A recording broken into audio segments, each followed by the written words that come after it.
And with that, I'll turn it over to Ben.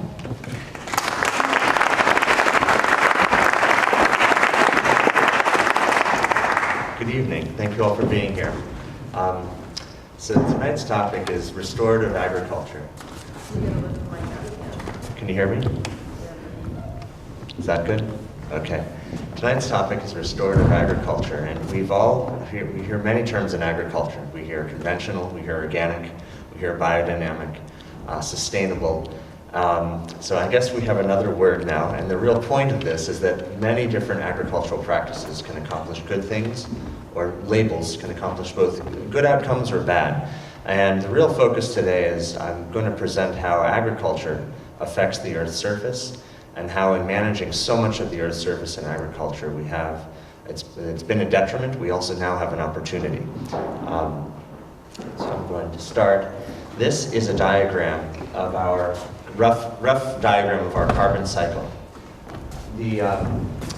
Our basically photosynthesis has been the main vehicle by which carbon's been taken out of the atmosphere and brought into our fossil reserves, our soils, and our living biomass on Earth's surface.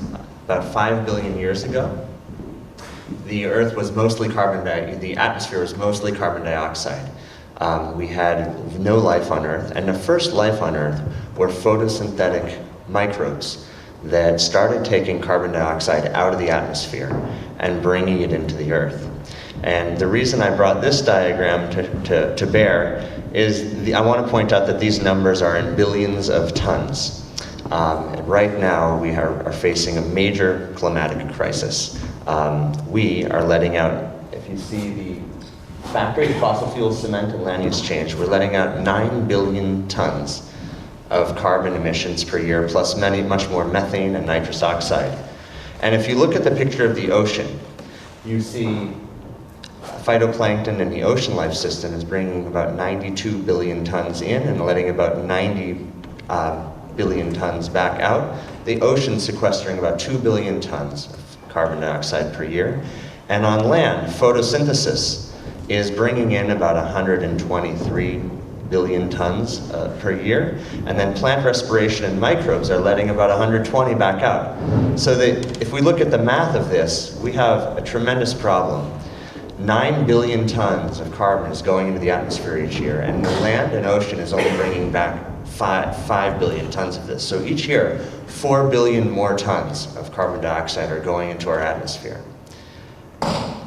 And why is farming so important in this? Well, farming is so important. If you look at this map of the world, the green areas are where we have pasture land, and the orange areas are where we have cropland. And of course, there are many other smaller locations. But over 40% of the Earth's surface is now used for agriculture. And if the Earth's surface is what's photosynthesizing, and the areas where we're using agriculture are the areas capable of photosynthesizing, along with our forests, if we don't manage our agriculture properly, how can we bring more of that carbon dioxide that's getting up into the atmosphere back in? So what I want to talk about today is I think it's been pretty well established, we need to cut down our emissions and our pollution off the Earth's surface.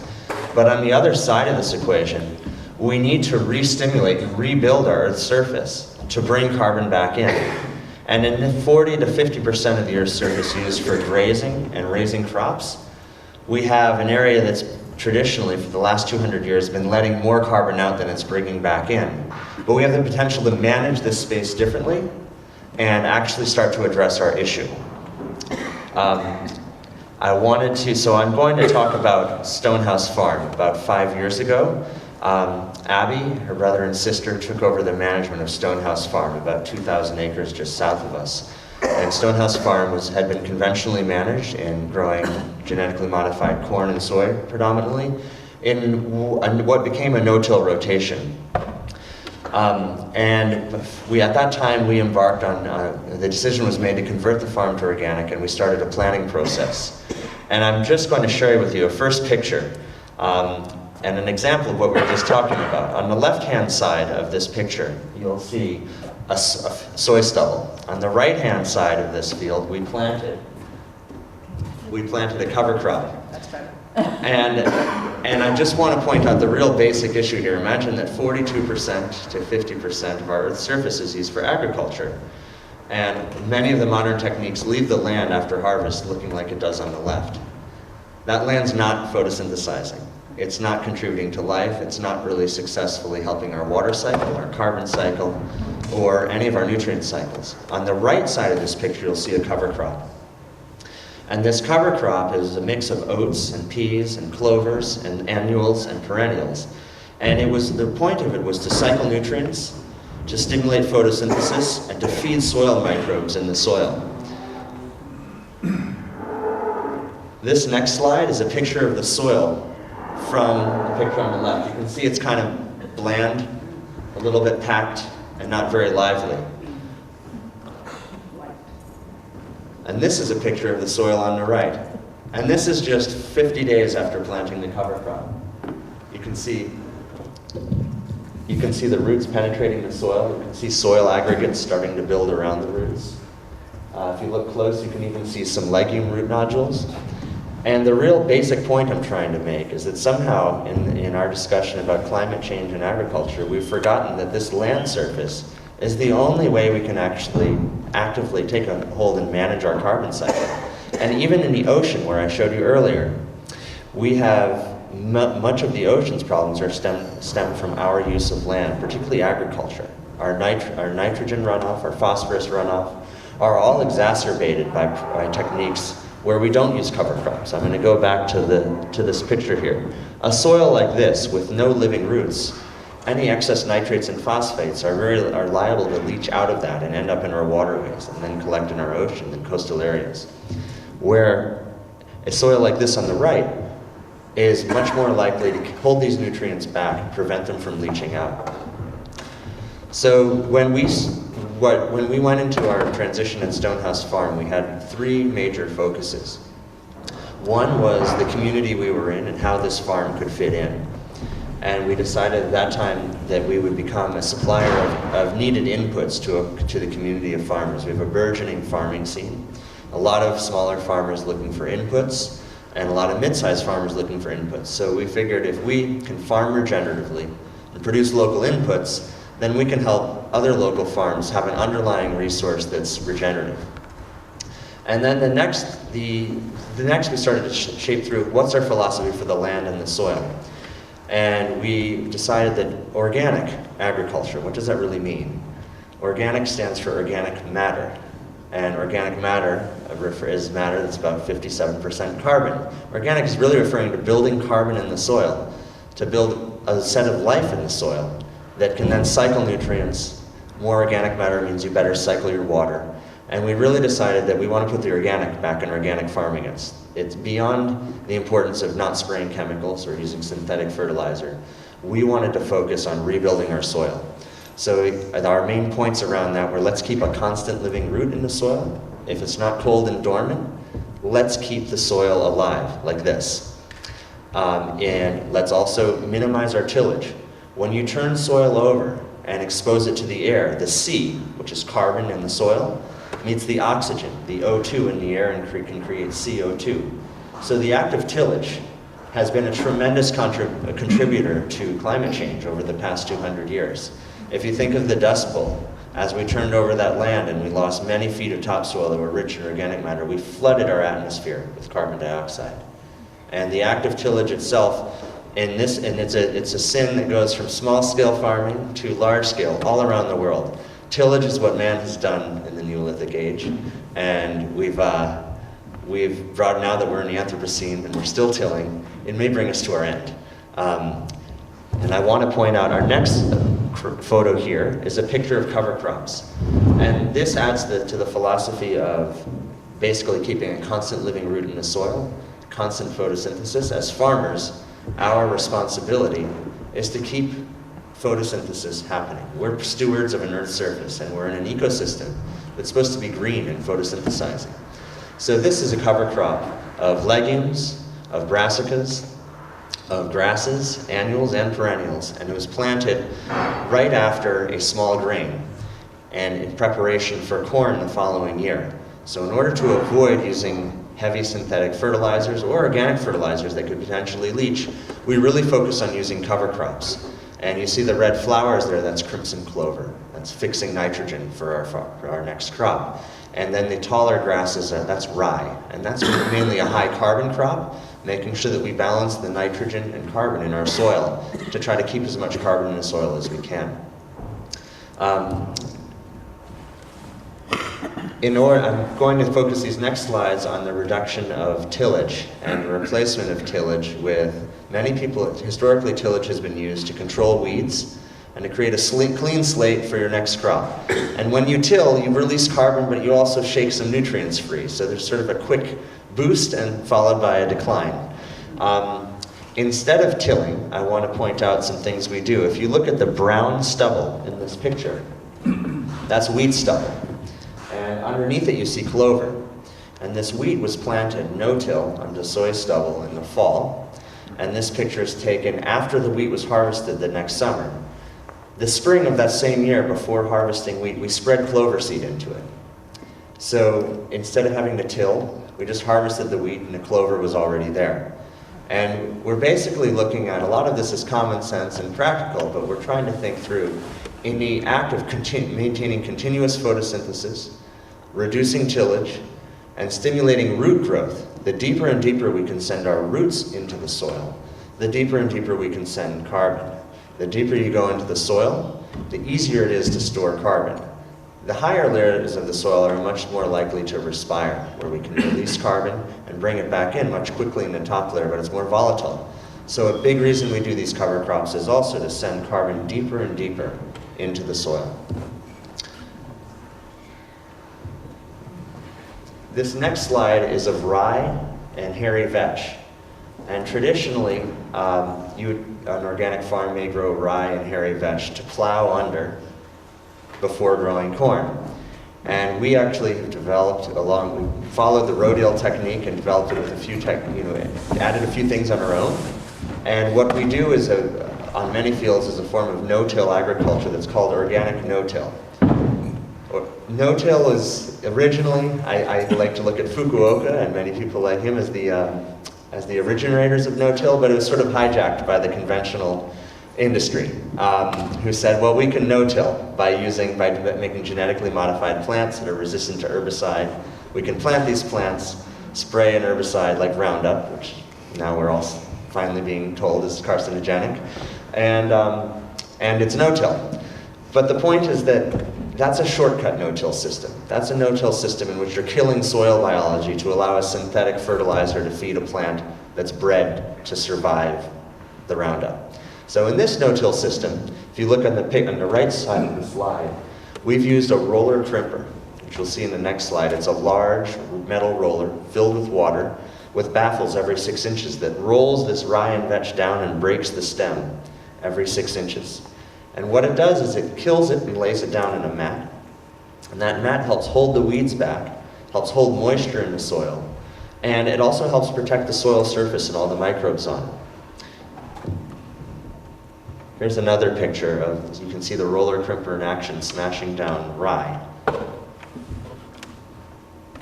After rolling and crimping, we no-till right through the rolled mat of cover crops. You can see the tractor here. We took an old school, conventional no-till planter, we modified it to cut through our cover crops. And what this does is it just opens a small amount of the soil to let the seeds in.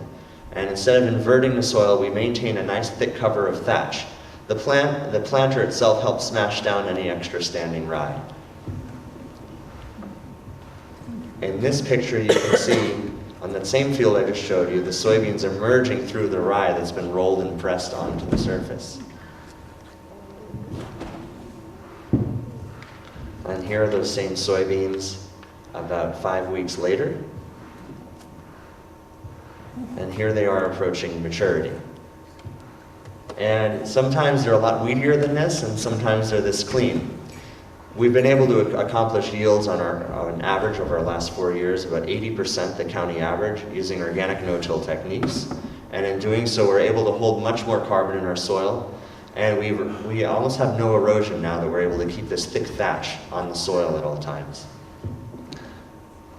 This is a slide of a very successful corn plot where we rolled and crimped rye and vetch. It almost looks like we sprayed a chemical. That's actually mechanically killed. planted the corn right through it.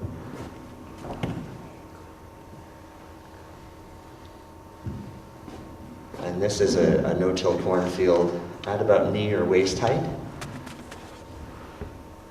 This is one getting taller. And what I want to talk about now is that as we've embarked on organic transition and really looking at what does this land need, I want to point out that, as we talked about earlier, we're using 45% of the Earth's surface for agriculture. And thousands of years ago, we weren't doing agriculture. Humans were much closer to our roots. We were hunting our food, we were gathering it. And in a way, agriculture was the beginning of the way we created civilization and the way that we started to organize ourselves differently. But all of our civilizations, potentially even our own right now, have collapsed with our agriculture. In Mesopotamia, in ancient Egypt, in Europe, deforestation, overuse of our soil, over-tillage has run us out. So we're at a point now where we need to assess what ecosystems we live in and how can we balance food production in these ecosystems. So what we're starting to layer on is, we're in the Northeast, and I'll show you a few slides on what we need to be thinking about here, but we are an ecosystem that really wants to be a forest. And this ecosystem wants to be a forest all the way out into Nebraska. And we have to try to figure out, how do we grow food and not devastate our environment and hopefully actually improve it? So it's a very difficult time. So in doing this, and as a steward of the amount of land we're farming, beyond just the cover crops and eliminating tillage, we're now trying to figure out how can we incorporate animals, which is done very well here at the dairy, and we're starting to do at our farm when we have this excess biomass, and we need to convert it to more bioavailable nutrients. How do we do that? So we've been using cattle at Stonehouse Farm, and that's going pretty well, but there's more we need to do. And then we need to start thinking about other species.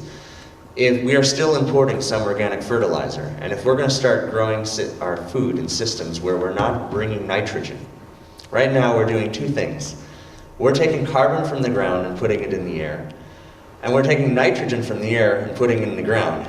And then that either leaches out into our water, some of it goes to the crop we want it to, and some of it oxidizes and becomes nitrous oxide going back into the atmosphere, which is one of the most potent greenhouse gases.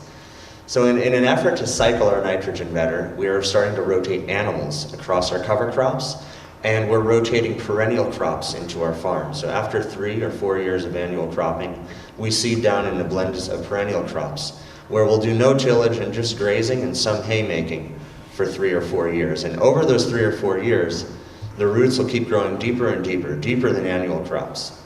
And in that perennial part of the rotation, that's when we're really building our soil carbon. And we're really building a healthier, more stable soil microbiology. Because these roots, and the more species you include in it, they're feeding things to one another. And if you give them enough time, the roots will actually create mycorrhizal fungal networks and start sending nutrients and microbes to one another. So bringing perennials back into our agricultural rotation is essential, and it's become economically something a bit of a challenge at the beginning, but now I'm seeing that going into the perennial rotation helps us come back out into our annual crops and really help us reduce and eliminate our need for fertilizer. We've been bringing in composted chicken manure, and I'm very ready to stop. So I'm counting on perennials for that. Another piece we're starting to work with is, while we're in our perennial portion of the rotation, we really want the perennial roots to drive deeper and deeper into the soil. And we've purchased something called a Keyline Plow. And it's not a plow like you'd think of. It doesn't take the soil, flip it over, and expose it to the air. It actually goes through perennial crop, like you see in this slide here, these slides. And it has wings, and it cuts channels underneath your topsoil, just in the top of your subsoil. And it loosens the soil from the bottom up and allows your perennial roots to surge deeper into the subsoil. And as we send perennial roots into subsoil, as roots retract in winter, that helps start to build a bit of an organic matter base in the subsoil. And the idea of the Keyline Plow is to stimulate perennial roots, including legumes, forbs, deep roots such as chicory, and also grasses, to build a more biodiverse network in the subsoil. And then each couple of years you go in deeper and deeper with your Keyline Plow, and the idea is to grow topsoil down. When we think of soil, intuitively we all think that soil, well, it grows up. You know, the leaves and the grass and all of that piles up and makes soil. Well, the truth is that most of that actually just is oxidized by microbes and sent back into the atmosphere. What of the surface litter ends up in the soil is often dragged down by worms. And if you till to incorporate that surface litter, some of that may turn into organic matter, but you've also tilled and you're letting carbon out. So it's sort of like the concept, if you think of a tree, we often think that that tree is made of things that came from the soil. But it's actually mostly water and carbon that came from the air. And what came from the soil is only a minute part of that tree. So it's the same with soil. The fastest way we can grow soil, and the biggest place to push our soil is underneath the topsoil in the subsoil. It's soil there, but we want to expand our topsoil horizon down. And that can be done much faster than expanding our topsoil up, which happens around thousands of years. I'll take questions for a long time at the end. Okay. And another, if you look to the middle, it's an example of the plow on the left slide. The middle slide is an example of a field. Keyline plowing is really done on a land type design that was developed by a man named Alan Yeomans in Australia. And it's beyond just doing what I explained for the soil. A keyline design is a way of really assessing a landscape based on contour and topography. And designing it so that we can move water from what you call valleys to ridges. So if you think of a topographical line and you have an area where water's rushing and eroding, you want to catch that water and move it level or at a slight downslope outwards to where you actually have a ridge. So we're starting to assess our farm's design and how we even shape our fields. We're on a farm where hedgerows were pushed out and fields, as many rectangular type fields were designed, which is really at odds with the way the water wants to move. And a tremendous part of restorative agriculture, perhaps way even more important than carbon, is our water management. So right now we're all thinking, you're probably rolling your eyes, we're like, well, we've had, you know, we're turned into Oregon here. But in some times we're really dry, such as this spring. And in a couple of fields we do have designed properly, we noticed that the water held much better this spring, and we had better crops early. And as we go west into the United States, water is becoming a crisis. So a keyline design where you're moving a plow like this on contour, so you're catching your water in the areas where it wants to collect and moving it out to the areas it's running away from, is a great way of conserving water underground and balancing water across a landscape, which is a huge challenge across the world. We're very lucky in our region, but as soon as you get to the central Midwest and further, all the way through the American West, down into Mexico, up into central Western Canada, and across the world, sub-Saharan Africa, land design and water are essential. Once you design your water flows, it becomes a lot easier to use all the practices that I just explained. So while we're we have a luxury of water in our area, we're still assessing our land shape, so that if you look at a field that was a rectangle cut on a landscape going like this, in the low spots we'll have often too much water, in the high spots not enough. So redesigning our land to balance that is another essential part of what we're doing. And the next step of this is somewhat conceptual. We've begun designing in our keyline design how on the farm we're going to plant trees and hedges. In certain parts of our farm, it's going to be large open spots, but in some areas, particularly our low waterways, which were tiled in a very traditional way. Tiling can be helpful, but it also sometimes in some of our fields it takes too much water off too fast. So we're looking to rebuild some forested areas, particularly where we have forest islands. And in some areas we may start doing some alley cropping, and these are just a couple examples. The top is a keyline landscape, and the bottom is a picture of a combine combining wheat in walnut trees in France. I'm going to start talking about what we've been doing to monitor what we're doing as we've gone through this process. But first I'm going to do a little bit of a recap. So the keys that we're really thinking of in our farming system are maximizing photosynthesis, cycling nitrogen using legumes, incorporating perennial crops, using as much no-till farming practice as we can in our annual crops, incorporating, as I said, animals earlier to cycle nutrients and to stimulate the perennials, incorporating Keyline Plowing to start to push our soil horizons lower, and then starting to think about how the water flows in our systems.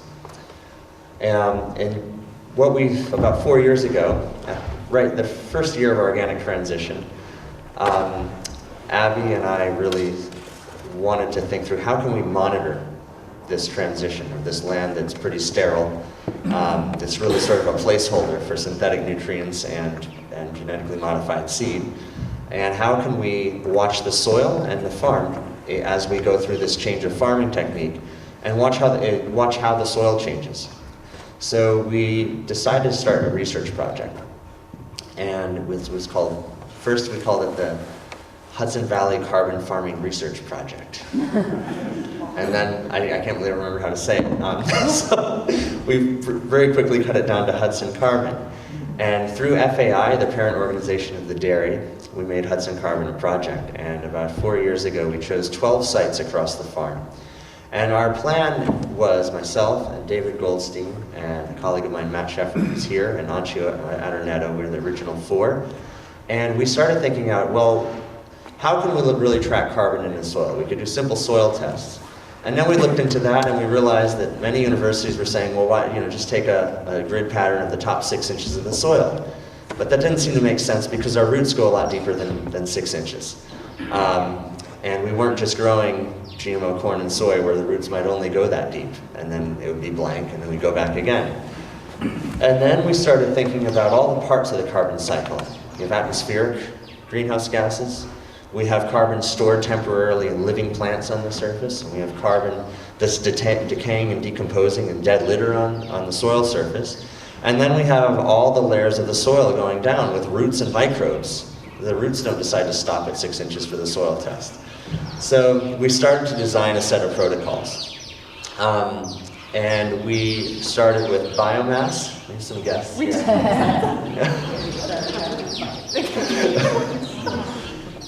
So we started thinking, how does carbon enter the soil? And it's really by the agency of photosynthesis. And photosynthetic activity is really represented by the healthier and thicker your plants are, the more photosynthesis you're going to have. So we came up with a biomass monitoring protocol to monitor just how much carbon, how much biomass we have at any given time. So we do it every month on all 12 sites. We also are doing soil coring. So in the spring and fall of each year, we take 3 1-meter soil cores. And then we cut these soil cores into 5. We take 3 soil cores to make 1 sample. And we lay out all 3 cores from around each site. And we take we cut them into 5 samples to understand the carbon changes at different depths of the soil.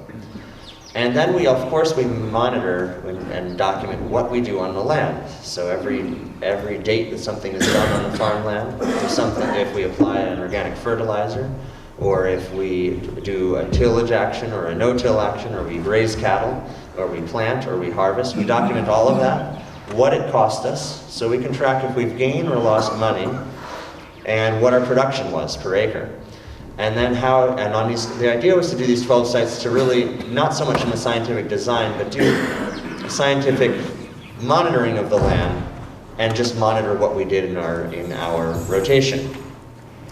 I'm going to stay there. And then after 2 years, we realized that it was going to be really important to start watching the gas fluxes in and out of the ground. And we also realized that none of us were really that educated. We had come up with a good way of doing it. And at that time, we were introduced through a gentleman named Tom Garreau to a scientist at the Woods Hole Marine Biological Lab named Jim Tang. And we are joined by 3 members of the Woods Hole Marine Biological team today. We're here, Faming Wang, Sebastian Lei, and Jin Zhao. And we are all, they've helped us bring our project so much further forward. And we have now, in addition to these 12 sites, added 3 sites of our farm where we have a real scientific design of what we're doing. We have 1 site, which is an organic rotation of corn to soy to wheat, where we'll use our no-till practices and cover crops and organic fertilizer on a Knickerbocker loam soil. And a conventional neighbor is doing the same. And our colleagues from the Marine Biological Lab have set up monitoring systems in which not only are we doing these techniques, we're doing an enhanced biomass monitoring, and every week we go out with a chamber and we watch how much carbon dioxide, methane, and nitrous oxide is coming in and out of the soil around those sites. We have 5 rings set up. Woods Hole has also set up a monitoring tower where every 30 seconds the carbon dioxide reading out to the perimeter of the field is read, along with wind direction. And also, beyond that, a fluorescence system for solar-induced fluorescence. And the idea of this is to understand fluorescence is a sort of a weak wave, not as strong as infrared, but it has a direct correlation to photosynthetic activity. And we're working to use our suite of monitoring techniques to really try to calibrate our understanding of what strength fluorescence wave indicates what level of carbon uptake or loss. And the long-term goal of this is to be able to monitor land and farming systems such as ours using simpler, lower-cost techniques such as solar-induced fluorescence and simple baselines. Another experimental design we have is one we'll be expanding on. It's in front of the farm here, and in the field across the way is a perennial field that's used for planned grazing and haymaking, but it's all in perennials, blended. And we are monitoring that field in our regular suite of techniques, and this fall we'll be doing a methane analysis of the field. And the idea there is to put a methane sensor in addition to a CO2 sensor there. Because as we all know, we hear about cattle and how bad feedlot cattle are for our atmosphere, which they are. Cattle emit methane. But when cattle, if you think about cattle, if cattle are located on a cement feedlot, that cement really can't handle them very well. But on grasslands have many microbes, but 2 of the predominant ones are methanogenic and methanotropic bacteria, and they break down atmospheric methane. So that we're going to be getting figure out how much methane the cattle are letting out, and then watching this field's methane cycle with cattle on it to understand if the field's breaking down more methane than the cattle are letting out. And we're hypothesizing that it will, and that a cattle system in which cattle are finished on grass and don't go to feedlots actually has the potential to break down more methane and sequester carbon and be a benefit to our climate. And that hypothesis is based on a really long history we have with herbivores on this planet. If you think of the Great Plains, all the way from northern Canada to Texas, they were built by roving herds of herbivores. And this is a climate that was too brittle for the grasses to break down on their own. What broke down the grasses were animals eating them and trampling them. And when they did that, the roots retracted, but these animals were surrounded by predators and moving. So when they left, those grasses had dung and urine on them. They'd been pushed down. If you think about a brittle climate, the only thing that can break down the remaining grass that the animals didn't eat are the soil microbes on the surface, and those animals would push it down. And over, I don't know if it's hundreds of thousands or hundreds of millions of years, our Great Plains became 10 to 12 feet deep. And the same thing on the savannas in Africa and the steppes in Asia.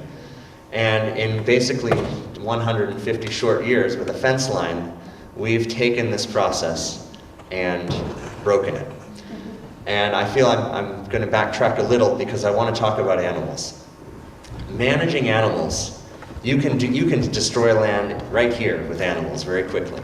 2 days too long on a muddy field, and you've set a field back a long time. So we have to use temporary fencing and management systems to keep animals moving here too, so that they just eat the top of the grass and move on, and you don't come back until the grass has recovered or become even more healthy than it was when you first went on with cattle. So we now in our systems, we're thinking, there's a gentleman named Alan Savory who came up with what's called holistic management. And we try to use his fundamental principles in thinking of our management systems and how we move animals. He's from Zimbabwe, and he watched the national park system with fences take beautiful land and completely destroy it. So he saw the fence line as the enemy, and then he realized that if we've destroyed a nature, the only way we can rebuild the systems are to emulate what nature was doing and move these animals in such a way that we mimic that nature. I hope that makes sense. I want to point out a couple other things we're playing with, and hopefully next year we get further along with. We've started to do some drone monitoring of our land. And we started with something called ENDVI, which gets basically a strength of a vegetative index. So the darker the green, the more vegetation you have. But our hope is that next year we get a good enough grasp on the solar-induced fluorescence system that we can actually be doing maps like this of solar-induced fluorescence on fields and carbon sites. It's very tricky technology, but the idea there is that from the air, we can start to monitor what's happening on land. And the reason we feel that's important is because it's very expensive and time-consuming to do practices such as soil coring, biomass collection. We're doing this more advanced study to really prove out different techniques and rotations that accomplish our goal. And we're trying to calibrate potentially lower cost systems such as aerial ones to move forward with.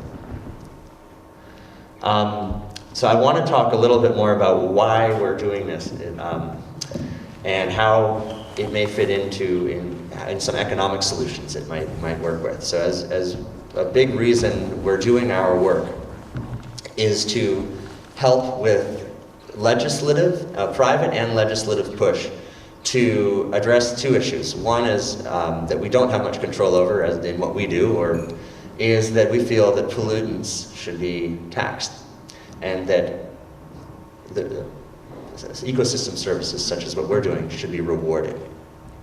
So we are trying to develop metrics for different land, especially in farming, grazing, and cropping, which techniques are actually capable of sequestering carbon, sequestering methane, and limiting or eliminating the leaching of nitrates and phosphates, and stopping the flow of nitrous oxide out of the soil. And in doing so, we are trying to help our local assemblywoman, who's here today, and her Chief of Staff, Kristen Williams, who's also here. They wrote a bill called the New York State Carbon Farming Act. And we're trying to, as a first, use our research to help support this. And our midterm goal is to develop a planning tool that farms and soil offices could use to basically predict outcomes if farmers are to use certain tactics. So we're trying to get this bill passed now as a pilot program for our counties, and we're also working with a consultant now to take all of our work and package our sequestration into carbon credits that we'll sell to private buyers that are interested private parties. And we feel that if we're going to really address our environmental problems, we need to think of this differently. We have an economic system that really has two inputs. It used to have three. We think about it in terms of capital and labor. We used to think of it in terms of capital, labor, and land. And land represented that the land had the base resources that we were applying capital and labor to for an economic outcome. And in the late 1800s, we adopted a new school of thinking, which is that, oh, the earth doesn't have that many people and we have lots of resources, so why don't we scrap the land? And that allowed for constant growth, and it also allowed for money to be issued. Basically, money is created when debt is issued, and it's not backed by anything real from the land. So what we're thinking, in regenerative agriculture, we're thinking all the way back to that level. How do we value what our land and what our earth and what our ecosystems do for us? And we're taking a basic first stab at it in the space of carbon because it's measurable, and it's measurable to see where it's dug up and where it's let out and how it comes back in. It gets more complicated when you go to methane or when you go to nitrous oxide. But we feel that with all of the major things that sustain life, such as our nutrients, water cycle, our oxygen cycle, we need to come up with economic equations that coincide with the science and the real facts of life if we're to have a future. So that's the basis of why we're doing this research and why we're farming in this way. I could go on for a lot longer. What I thought we'd do is go on and have a question and answer session. I'm happy to answer any questions I'm capable of, and if I can't answer it, I'll let you know or send you to the best reference I can. So thank you very much.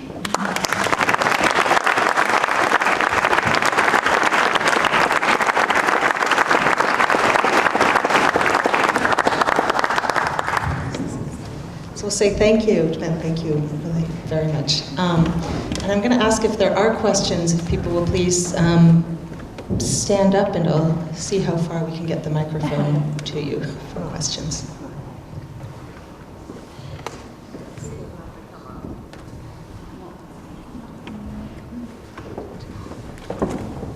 How do you incorporate wetlands? A lot of our farms do have them. How do you incorporate wetlands into your vision for the economics? Would you mind to come and speak into the... Want to say it? The question was, how do we incorporate wetlands? And the answer is, first off, it's critical that we leave our wetlands. And in our farming system, we have some areas where we can expand wetlands. We need to think of not just getting rid of all the water. In certain areas, we would like to be a little less wet. And in other areas, we're already so wet that we should be adding more water or rebuilding our natural system. So our wetlands are, I think, an important part of our system. And I think any long-term solution to this type of work, there's an even greater value. It's important that we get carbon into farm soils, but wetlands and forests have an even greater potential. So I think as part of this type of thinking, we actually need to understand that while they don't have much economic value to a farmer, our wetlands are precious. And they're precious for biodiversity. It's also precious because under that water, we're generally anaerobic. So any carbon that ends up in that water is much more likely to stay. So with Stonehouse, we have a couple areas where we've just decided we can't really farm this anymore, or we can only do cattle here. And there are wetter areas, and when it's too wet, we'll keep cattle off, because wetlands are certainly part of the system, and we have to respect them. And that's sort of how we treat we're beginning to treat our wetlands. In the past, our farm is completely drained. So a lot of wetlands were lost, and now we really need to rethink, are there parts where we should let wetlands come back? And I don't think we need to drain too much more of it. So, Honor the wetlands. Wow. Deborah? So my question is, in one of the earlier slides, you spoke about growing these methods at about 80% of the average in Columbia County. Do you have any statistics on the money that is saved through these methods in terms of not having to use the traditional fertilizer? So the economic benefit on soybeans is pretty clear. Our average yield is about 80% of the counties over the past 4 years. And our cost is much lower because we don't fertilize them. We use rye as the previous cover crop that helps bring the potash up. And our seed cost is lower because we're not buying genetically modified seed with a patent. On corn, our input costs are actually pretty similar to conventional because we have to add extra organic compost. We don't have to, but we do to get our yield up. And on wheat, our input cost is about the same per unit. But where we make out better is that our yields are, not our yields, but our value of the crop is higher. That being said, I think that in the scheme of things, the fertilizer inputs we're using don't really have that high of an ecological cost, whereas on a conventional input has a pretty high ecological cost. But on a dollar per dollar basis, we're producing our soybeans and our hay a bit cheaper. Gentleman here in the middle. You referenced cattle. What about sheep and goats? Sheep and goats can be even better. Cattle let out more methane per animal unit than sheep and goats. The issue we have is I have a small team and I don't have anyone ready to be a shepherd yet, but sheep and goats are a really important part of the solution. And I think in many ways for our region could be this area used to be a huge sheep area. We had hundreds of thousands of sheep in Columbia County. And we're thinking about it, but we haven't moved in that direction yet. But there are really smaller ruminants are more efficient with methane and more efficient with grass. So they could be a tremendous part of the solution as well. Margaret? Half answered this question, but are your labor costs higher than a conventional farmer? Yes. But if that equals out in that you get more money for you. So Margaret asked if our labor costs are higher, and they are. We have to spend more time on the land than we did when we were conventional. So our labor costs are up about 50%, but our income from our organic crops, again, and that's not on a yield basis, that's on because people pay more for organic. But it does take more labor.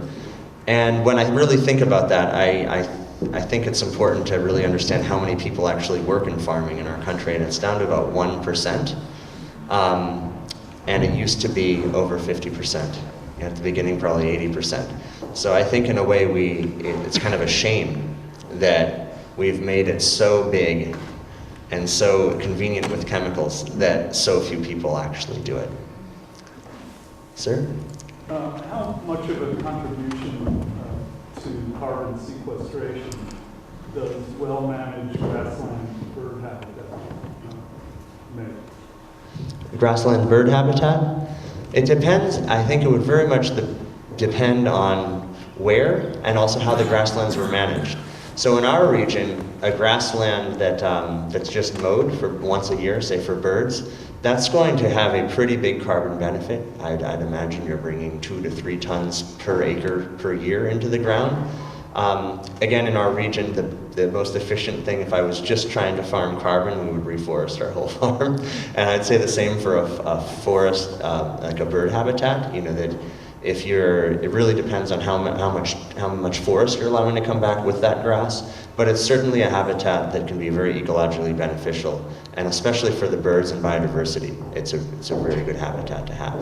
We have a couple pastures where our cattle manager works. He set up a series of birdhouses, and it's been amazing because actually it's cattle and birds, but what the birds have done is cut down the flies on the cattle in that one little part of the farm. We noticed the difference.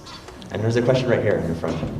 I'm really curious about the dissemination and the adoption of this, perhaps by other farmers, not necessarily the research side, but more the pragmatic. You mentioned both the ENDM and the fluorescent measurement. So as you design more complex fields and you have more complex management, how can other farmers, big and small, adapt both the practices and the technology to the ENDM? Sure. So I think that the first steps that we're seeing across the country for adaptation is cover crops. In major conventional farm country where people are still growing a lot of GMO corn and soy, we're starting to see major cover crop programs. In Indiana, we're seeing less in Illinois and Iowa. We're seeing more in Missouri, and we're in the Dakotas as well. So I think that cover cropping farmers are catching on to, especially now that there's really economic problems in farming and people are having to treat their soil better to put less money into it as far as inputs. But I think it's a really tough one for me. I talk a lot with, we have a conventional neighbor who's growing non-GMO crops for us now with cover crops. And the first step that I see is they can agree on not tilling because it saves them money, and even though it's conventional, brings their organic matter up a little. And they are starting to agree on cover crops. They're starting to see the benefits there. But when you talk about things like subsoiling to build a deeper soil horizon, their first question is, well, where do we have the time or money to do that? But when you go back to a much smaller farm, like the one I grew up on, when you start keyline plowing or adjusting your land shape, you're often a smaller farm selling at a higher price, and you're using it on a smaller space, so that becomes much more feasible. But as far as scaling to landscape, the real issue if you really want to go whole hog, and you want to subsoil the ground, and you want to start going to a keyline landscape and planting trees, is that it does cost money on the front side. And until we develop a better economic model for the long term and the value of these economic benefits, or ecological benefits, unless there is a good backing, it's hard to go all the way. And even on a farm such as ours, where we had backing for the transition, now we're on our own 2 feet, to stage in the keyline plowing, we're only starting to do this 4 years in. So we haven't done it on the whole farm yet. So it's really a time scale issue. And I think a lot of this goes back to how can we find funding mechanisms through potentially partners in the private sector that want to offset their carbon credits, or through local water conservation groups. How can we connect farmers to environmental groups to our economy in such a way that we can find funding for these mechanisms, large and small? And it's a question I don't have all the answers to, but it's sort of the crux of the issue. But there are some very encouraging things in the cover crop space, and then also some very discouraging things. I think, for example, the conversation about animal agriculture should really be focused on how animal agriculture is being done, not the existence of animal agriculture. We have people, many animal rights activists are focused on elimination of animal agriculture, and even things such as laboratory food, and this is all a race to the finish. We need animals to help rebuild ecosystems, but if we put them on a concrete pad and remove them from an ecosystem, they're absolutely a problem, and all of those groups are validated. So I think that in the space of animal agriculture, we need to rethink what we're doing as a country and how we're doing it. For example, we have 100 million acres of corn, about 100 million acres of soybeans, and maybe 80 million acres of wheat. And when grain prices were really high 8 and 9 years ago, Central Europe, we're talking, I think, Russia, Ukraine, Romania, Uzbekistan, they started growing lots of wheat. And our wheat prices have not recovered because we lost that side of the world's wheat market. We also, over half of our corn crop is being used with our taxpayer subsidies to make ethanol. And it takes more energy to make a gallon of ethanol than it does just to use a gallon of gas. And soybeans, we are in this a pretty silly trade situation, and there's not even enough demand to sell all our soybeans. So we have a situation where we've pushed all these annual crops in the ground, and we've taken out all kinds of perennial grasses and prairie, and we're upping our imports of beef. So I think in the picture of this, we actually really need to in the scheme of what I'm talking about, there's a rebalancing of agricultural policy in general. So as the public, it's hard, it's almost impossible already to navigate all the food labels and arguments there are. But if you go back to the big picture, which I think is really important, and you look at maps of how our land is used in America, and if you start thinking through how much do we actually need to feed ourselves and those who depend on us for food, and where is our food coming from, you can start to see some pretty practical solutions. And I'm sorry I'm going on such a long-winded answer, but I think that the encouraging areas are in cover crops, but there's a big duty we all have, and where we can affect this the most in a polarized political climate is with our purchasing. We need to purchase foods that represent the practices we want to support. And I think that is if you're at a farmer's market, or you're talking to farmers, or you're at the store, even if the farmer doesn't know what this idea is, bring it to the fore and then buy something from them. And it just gets that conversation going. And that would be my advice for progress. Kristen. Ben, thanks. You're obviously creating a model that I think all of us would agree will stand as a great model for the state, in promoting carbon farming and, working on this pilot project together. There's two questions. How about pests and the reduction of pests? Because I know a lot of farmers are going to want an answer to that question. Does this also prevent my loss in yield because of pests? So I'm just wondering about that part. And the second question, unrelated, when it comes to the cover crops and the no-till and the roller crimpers and trying to encourage smaller farmers to do this, what kind of potential do you see in the area for a cooperative use of some larger equipment that a smaller farmer can't really afford, to use or buy or rent? I know that on some areas, maybe through the Soil and Water Conservation Districts or through Cornell Cooperative Extensions, there are opportunities to lease or rent some of the farming equipment that might help transition a small to medium farmer into doing some of these things. Can you talk a little bit about what you know about that potential in this area? Absolutely. So with pests, it's been an interesting year because our area actually got hit by corn borer this year. And we noticed it first in our hemp, and then we did some studying and we realized it used to be called the European hemp borer. And then hemp disappeared and the borer stayed and we grew more corn and started boring our corn. And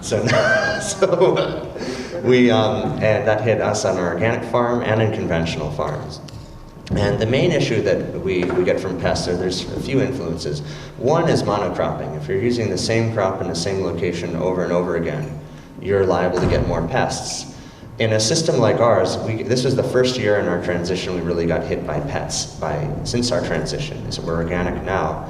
And before that, we hadn't been hit yet.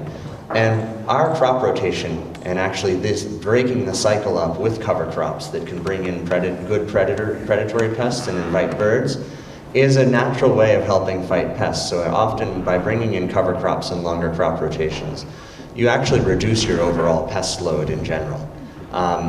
But we're also dealing with sort of climate chaos and changing weather. So these big swings in temperature and rainfall and dry, it can often be very inviting to pests because it can sort of start to put stress on the balance of our ecological systems, and those are the moments where we invite pests. So we sort of have a thing where I actually think these practices are one of the better ways we can help to generally fight the systemic issue of pests, although we'll never be perfect.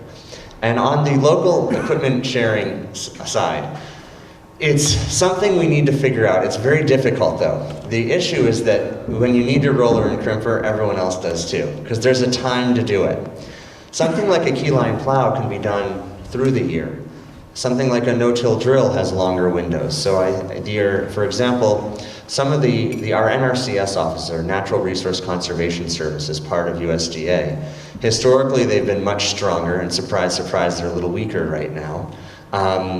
They have traditionally been very good with grant programs, lending programs to sell conservation tillage implements, such as no-till drills. I don't think they know what a Keyline Plow is, but if they could be educated, they'd be helpful. I have several friends that this year received grants for 80% of equipment purchases on smaller equipment to help with their conservation. So I think encouraging and working on the USDA to keep funding NRCS instead of corn and soy subsidies, this is the kind of direction we need to be going. Also, on a small local level, there are smaller farms that do share equipment, and we share equipment with some of our neighbors too. What's tricky about it, I'm looking at Nate and Margie, I used their cattle trailer yesterday, I don't know if they know that.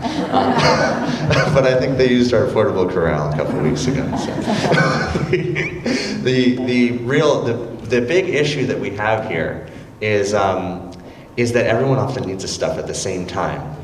So there's some equipment that can be more portable, but some things like your corn planter. The last thing I want to talk with you about is borrowing my corn planter because I can't promise you anything until I'm not going to lend it out to you before we're done. And after we're done, it might be too late for you. But things like a no-till drill where you have bigger windows in the spring, late summer, fall to seed down pastures, that's more realistic. And things like a Keyline Plow, that's something where people really need education. And for example, we have a small one that we'll be outfitting to lend to someone for a few months because we have a bigger one. But it's actually, I don't have a wonderful answer for that question because it's kind of fraught with challenges. It's often a great starting point of fights between farmers is, hey, where's my cultivator? Does anyone have any more questions? Dee Dee. Could you just talk a little bit more about where you see the methane issue going, and is there sort of a 30,000-foot perspective on that? Yeah. That turns that into a way that we could actually get transportation in this region or something like that? So I think methane we have a real basic issue is that most of our dairies are huge. And even though we don't support those dairy practices, there are ways to capture more of their methane. So that's one go-to. The number one system I see is we need to start talking about methane as a real serious pollutant. We talk about carbon dioxide, and in a way, carbon dioxide it's a pollutant, but it's also an opportunity. Some greenhouse growers pump their greenhouses full of carbon dioxide to grow plants. So our carbon is actually readily broken down by plants, but methane is really only broken down by healthy bacteria. And the more we the more we compact ground and break out the oxygen, the more methane we get. The more we cover land, the more methane we get. And so I think that our methane issue is first education. The second issue we need to talk about is how do we promote the healthy systems that break down methane? And the third is how do we bring this argument that we're not trying to get rid of animals, we're trying to move them back outside onto pasture. And then at the very end, there's another technique too, which is there are substances such as biochar and humates that if used small, tiny amounts in animal feed and then post-eating in their manure, you can break down the methane emissions from both the animal and the manure itself. So the other thing about biochar and humates in the manure is that it soaks up a lot of the phosphorus and nitrogen while it's highly volatile and could leach. You can grab it into the biochar and humates. And then that biochar and humates can be used to fertilize soil, and that phosphorus and nitrogen will slowly leak out. It'll also break down, because often these manures, if they're put in anaerobic conditions, they'll produce more methane. if you use these substances, they'll produce less methane as well. Another part of it is what animals are eating and how those diets are managed. So I think that methane there's a multi-pronged approach. Number one, trying to get animals outside. Number two, treating the manure and the diets of the animals to try to break down methane. And number three, which could also be the most important, is just educating the public about methane and its importance. It's sad that we're thinking that we're so advanced as a society, and we don't even understand our water cycle, our carbon cycle, our methane cycle, our nitrogen cycle, our phosphorus cycle, calcium, and this is what we're actually made of, what we're breathing, and what we're belching out every day. So like the basic stuff of life. So I think methane is part of this conversation where it's like we need to start to think of the politics and economics of real proven scientific cycles that sustain life as we know it. And I would say that's my 300,000 foot answer. Ma'am? Are you thinking about, and if so, are you tracking the ratio of fungal to bacterial matter in the soil? That's a very good question. We've done some initial essays on that to understand our balances. And it's been, we did some with Dr. Aline Ingham, and then we did some with another lab in Long Island called Earthfort, and one with a group in Oregon. Earthfort's mainly in Oregon, but they have a branch in Long Island. And we started to see what looked like good ratios, but it was hard to tell if the testing was accurate. And a huge part of our work moving forwards is to start to understand biologically what's happening. And I'm glad you brought that up, because in the talk, one thing I didn't talk enough about is that the real essence of all of this is biological. So plants, I want to bring this back a little bit, and I'm going to use your question to do this. When a plant takes sunlight in, and then in its chlorophyll, it's photosynthesizing in chloroplasts. It's making sugars, okay? And carbon, and these sugars are carbons. Not only does the plant build itself with these carbon blocks, but like all energy exchanges, there's an excess. So the excess sugars and carbons are let out of the roots of the plant, where they're then consumed by soil microbes.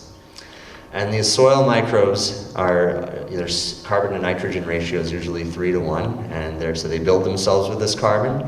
But they'll also eat this carbon and fart it back out, and it'll go back into the atmosphere. And sometimes when you have a more fungal soil, these sugars can turn into something through mycorrhizae called glomalin. And glomalin is a soil carbon that is a potential precursor to humus. So the reason we did these tests was to understand what's our soil biology like. So what's our potential for sequestration? It's highly linked to your biological health of your soil. And the biological health of the soil is very linked to the nutrient density and health of the food you eat. And then that has a direct effect on the biological health of you, which is, I think, the future of understanding our health is the understanding of our microbiome. So I'm sorry for such a long-winded answer. We've done this testing, but our concerns on it are we haven't found a laboratory where we can really do, until recently we have found one called Mr. DNA, and Woods Hole has some ideas too, of how we can start to do sort of like a map of all the microbial families in our soil and their levels.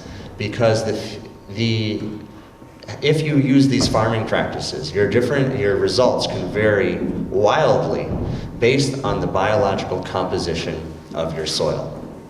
So all these carbon cycles, and I'm sort of embarrassed I didn't get into this deeply in the talk, but I'm glad you brought it up, are really deeply related to soil biology. And a huge part of what we do at planting that I didn't mention either is we inject compost teas, which are biological microbial inoculants, adjacent to our seeds to help stimulate the plants. And this is just downright essential, because in 1 tablespoon of soil, if it's healthy, it has the potential to have more living organisms than there are people on Earth in 1 tablespoon of soil. So if you think of, and in our own body, we have billions and billions of microbes. So if you look at a person, it's often to think a person's really a community. And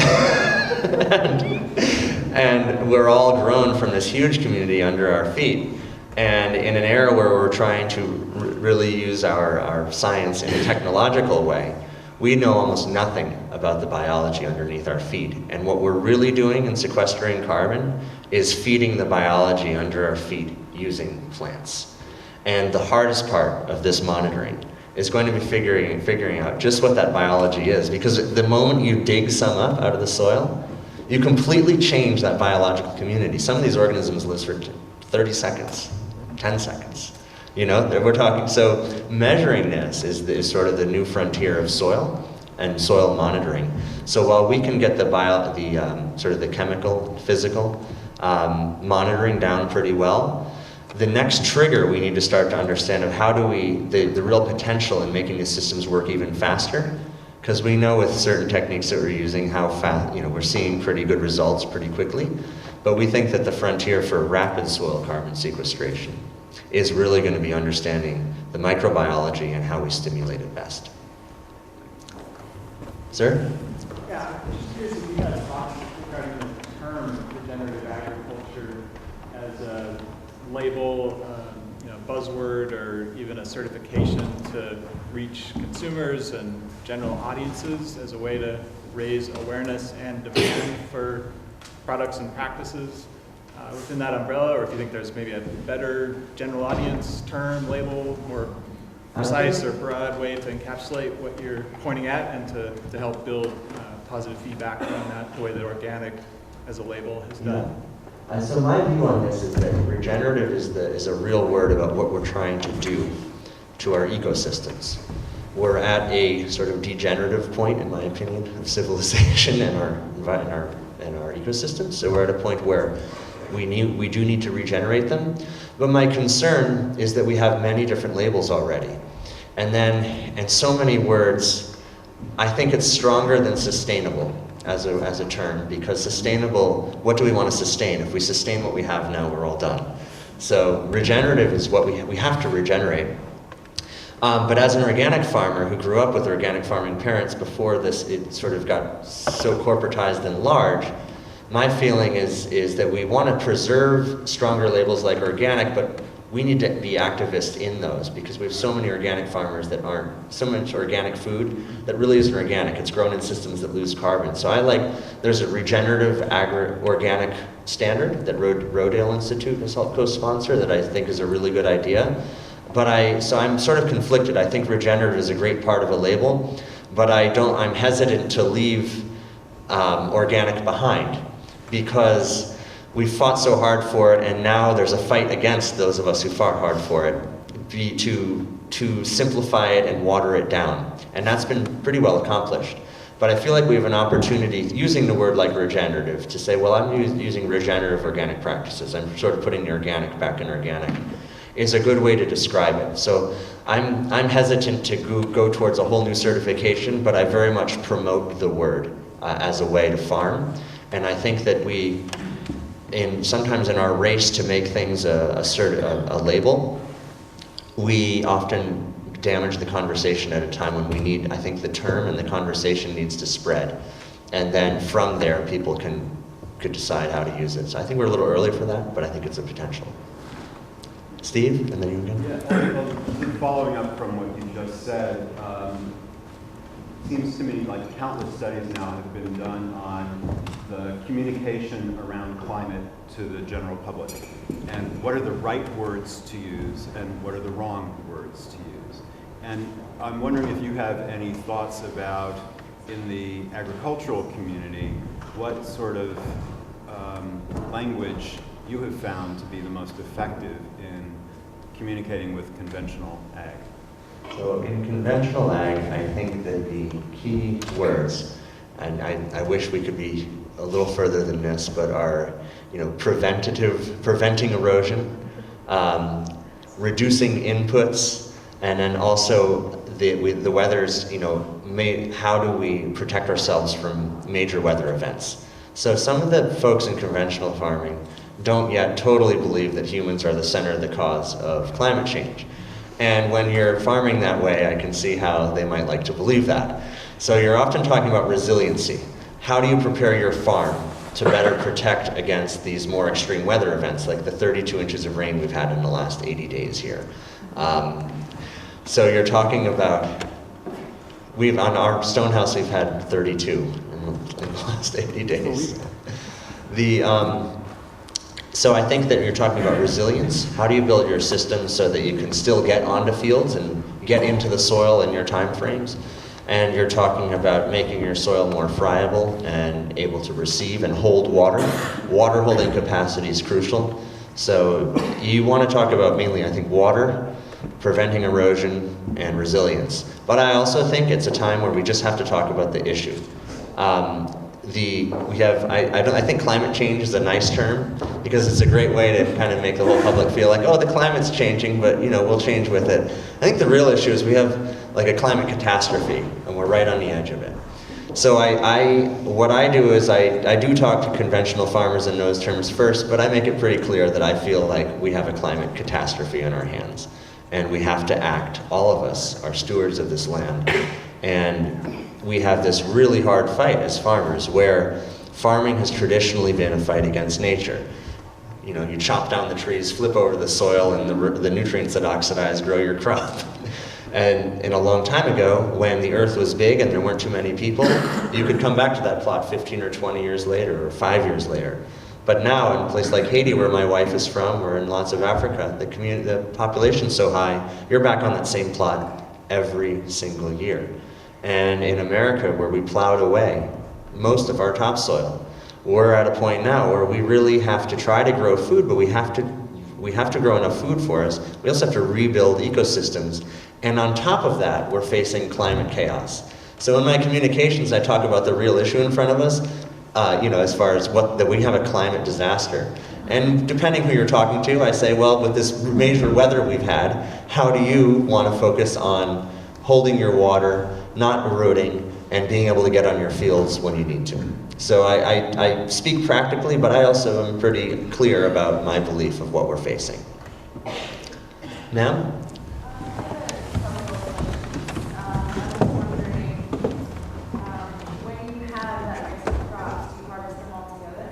No, and actually that's a wonderful thing that we don't have to do. So we grow them together, but they harvest at different times of the year and plant at different times. So corn and soy are harvested at a similar time, but small grains like wheat and barley and oats, peas, they're harvested between late June and late July. And we try to make our first cut hay. We finish planting corn and soybeans. If we do spring, so I'll start with the spring. Okay, so in March, if you're lucky, late March, you'll plant some spring grains. Realistically, it's usually April. And then that planting is quickly followed by soybeans and corn. And then we go in and make our first cut hay. And then after that, we'll start harvesting the small grains that were planted that spring or the fall before. After we harvest small grains, we make straw and then second cut hay. And then we start harvesting our corn and soybeans. And right as we harvest our soybeans, as soon as they're done, we'll plant fall grains, so such as winter wheat and winter rye that are planted and established in the late summer and fall. And then they go dormant in the winter and grow back in the spring. They also mature. And so we spread it all out. When in crops and farming systems where you're just corn or just corn and soybeans, you have to do all your planting at once and all your harvest at once. So the more diverse and as you move into animals, you're really finishing them late in the year after your corn and soybeans, ideally. And then if you're managing chickens or sheep or goats, depending if you're milking them, that's an everyday thing all year round, or if you're getting eggs, that can be every day as well. So a lot of this is we're really promoting diversity on farms, which allows for an income stream from a diverse number of crops that are planted and harvested at different times, so you can spread your timing out better, which is, I think, a great benefit to us. Okay, I was going to take 2 more questions. I was told last, but I'm going to take 2 more. Sir? Do you have any thoughts? You briefly mentioned food forests. Is there any future planner in incorporating some manifestation of a food forest on this farm or a new farm? Yes. So we've started mapping out about 150 acres of the farm for replanting the riparian buffers and fruit trees. We're starting with the riparian buffers and hardwoods and starting to think through where, if we don't do it, we would invite someone to bring fruit in. Because if you look at pounds of food per acre, Fruit trees are really outdo most everything else out there. And we're actually working with a group called Propagate Ventures, who's starting a nursery on our farm. And we're going to be buying trees from them, and they're bringing this exact type of farming to our area. We have orchards here, but they're bringing it in a regenerative, organic way. So in our farm, we plan in 3 years to start some reforestation work. In 4 or 5 years, we'll start going down into some small areas of fruit. We also have a couple old orchards on a farm. We've cut down some of them, but most of what's left, Propagate's going to try to work with. So it's something, it's not my expertise, but I see it as a key part of, and for our region, a really suitable type of farming, because we're a forested region, or ecologically this area wants to be forest and wetland. So going to as much forest agriculture as we can is a great way to manage our land, probably the best ecologically. I'm going to take one more. Is it economics give rise to industrial organics, which some would argue undermines the original intention of organic agriculture? Yeah. You can be organic, but still heavily and not cover crop at all.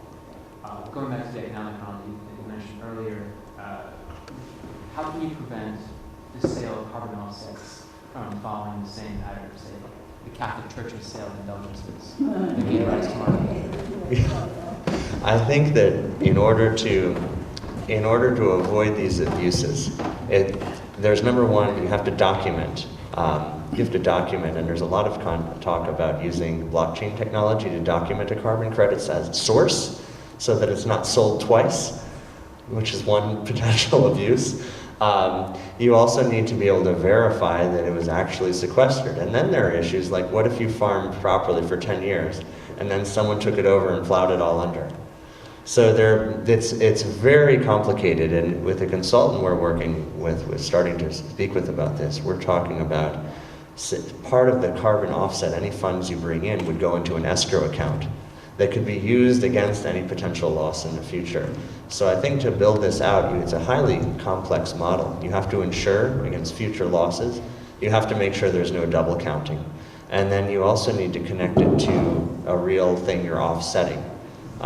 So you have to come up with some sort of a pound per pound basis of what you're offsetting, and that what it's paying for is actually bringing that amount back in. There have been a lot of sort of knockoff efforts to do this that haven't been successful. So I think what we're looking at is several years of work to pull this together. But I think there's many mechanisms that have to be thought out to ensure against this. I just want to say something to what you're saying. It's a huge question. And the issue is how to make some motion forward while we're in the middle of the economic system and get some funds somehow to help turn it all around. And we're in a difficult situation. This is a mechanism. Get that in the mic. Sorry. Just saying, this idea of having this paying for damage and getting paid for good behavior, which is Dee Barrett's bill. That's the whole idea of it. It has great dangers of the sort that he's talking about. I see, but it is a possibility if people like Ben are watching over it and doing it and trying to not allow the corruption that is going to be rampant. It's a piece of the work to be done while we're in the midstream, which is what we're in. Great. Thank you all. Thank you.